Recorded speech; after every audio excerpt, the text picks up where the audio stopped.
Gabriel, j'aimerais savoir si tu te rappelles de la réunion d'hier qu'on a eue, parce que j'aurais besoin que tu finisses ce rapport pour plus tard 16 heures et j'ai absolument besoin que tu me l'apportes à mon bureau, c'est très important. Fait que si tu peux faire ça dans les plus brefs délais. L'avez-vous remarqué? Repassons l'extrait. Lorsque Gabriel écoute William, nous pouvons facilement remarquer par ses expressions faciales que c'est de la fausse écoute. Nous pouvons remarquer les petits hochements de tête et les petits Voici un meilleur exemple d'écoute. Salut Olivier, te rappelles-tu de la réunion d'hier? Oui, je m'en souviens comme si c'était hier. Très bien, dans ce cas-là, j'aurais besoin que tu finisses le rapport, j'en aurais besoin pour 16 heures sur mon bureau, c'est très important. Ok, donc si j'ai bien compris, il faut que je finisse le rapport de la réunion pour 16 heures. Oui, c'est bien ça. D'accord, merci beaucoup, boss. Merci à toi aussi. Repassons l'extrait. Olivier est un bon exemple d'écoute. Il utilise la reformulation pour démontrer son intérêt à ce que son supérieur lui dit.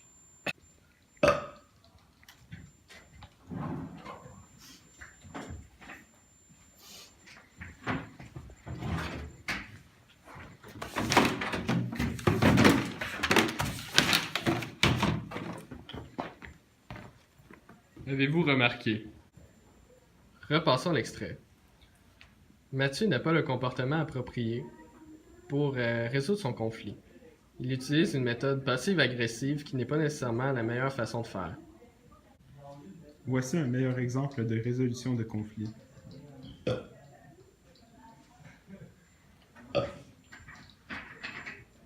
Ok, William, je vais te parler. Oui, qu'est-ce qu'il y a?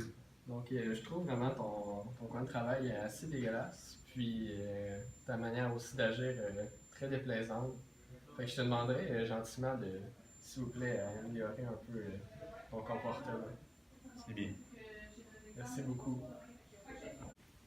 Oui, bonjour tout le monde. Aujourd'hui, j'ai organisé une réunion justement pour parler de nos chiffres d'affaires qui ont un petit peu diminué. Puis ça a peut-être un rapport avec soit le service à la clientèle, soit le marketing, mais il faudrait développer quelque chose pour ça. J'ai amené un document. Je pense que je l'ai oublié, mais tu sais, je vais vous en parler en gros. Puis il va falloir que quelqu'un prenne des notes de ce que je vais dire, peu importe n'importe qui. Là. Dans le fond, tu sais, au niveau de toi, là, ben. Tu sais, je sais pas ce que tu voudrais que je fasse, mais moi, je suis en comptabilité en arrière, je peux pas vraiment faire de service à la clientèle. Peut-être que lui pourrait peut-être en faire.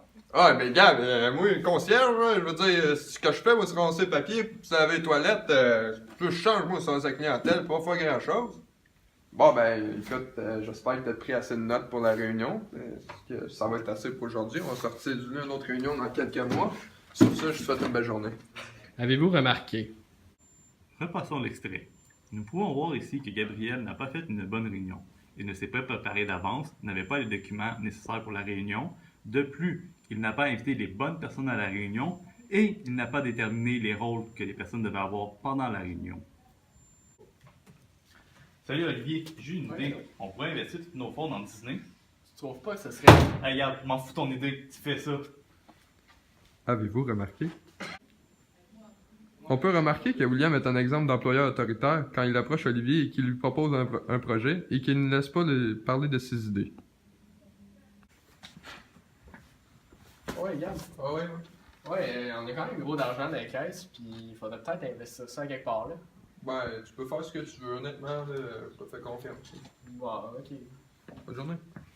Avez-vous remarqué? Reprenons l'extrait. Nous pouvons voir que Gabriel est un patron laissé-faire et qu'Olivier est laissé à lui-même. Bonjour Olivier. J'ai remarqué que nous avions beaucoup d'argent dans les caisses et j'avais eu l'idée d'investir dans Disney. Ouais, ben c'est une bonne idée, mais tu trouves-tu que ça serait une meilleure idée d'investir dans la psychologie cinématique universe? Oui, je trouve que c'est une très bonne idée. Bon, ben je vais faire ça de ce pas. Parfait. Bonne fin de journée. Avez-vous remarqué? Repassons l'extrait. Nous pouvons voir que Mathieu est un patron démocratique et qu'il prend l'avis de ses employés en considération pour ses choix. Ça perd l'hypopète, il me reste une demi-heure.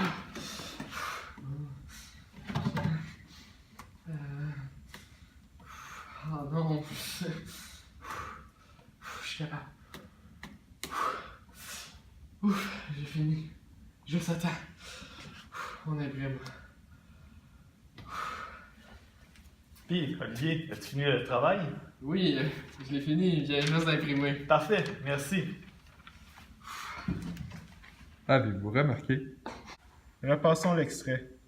Olivier est calme, puis tombe dans une phase d'alerte lorsqu'il se rend compte qu'il lui manque du temps.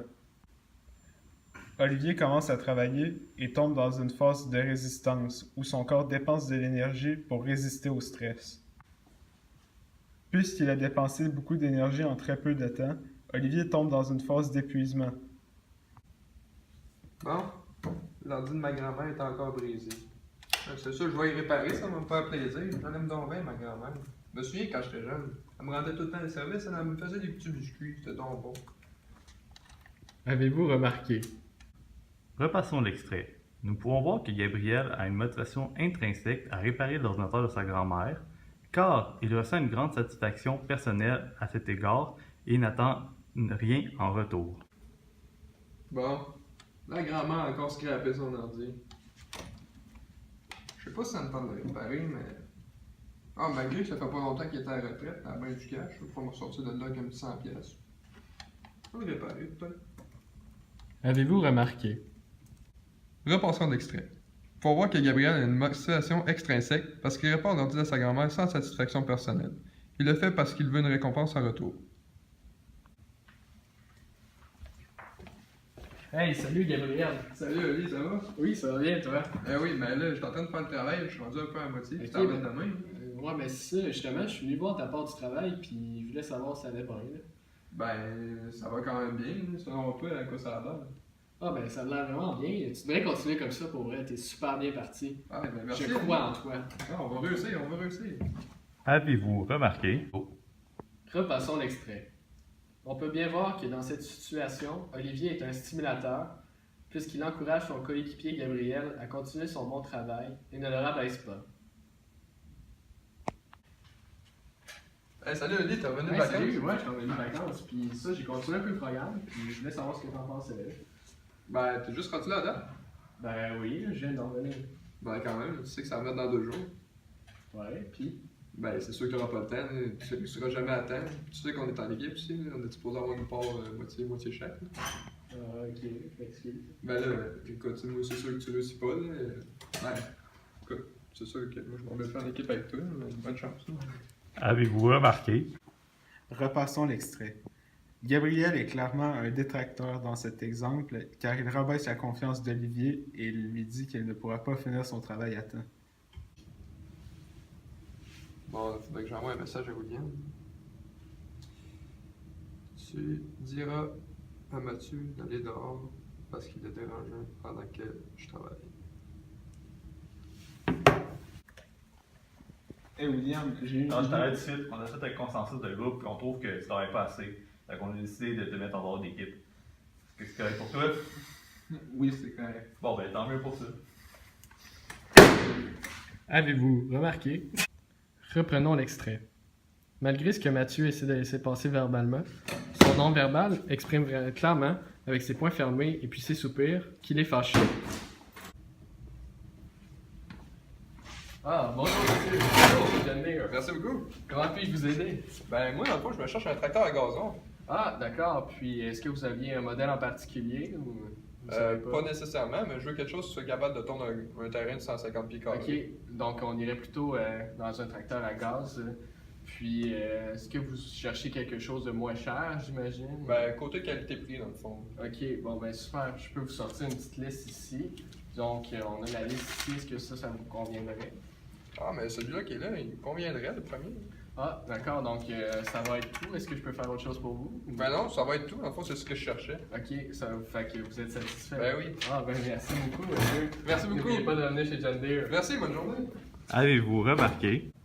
Repassons l'extrait. Nous avons pu remarquer que Olivier a fait un bon accueil au client avec une poignée de main et un sourire afin de le mettre en confiance.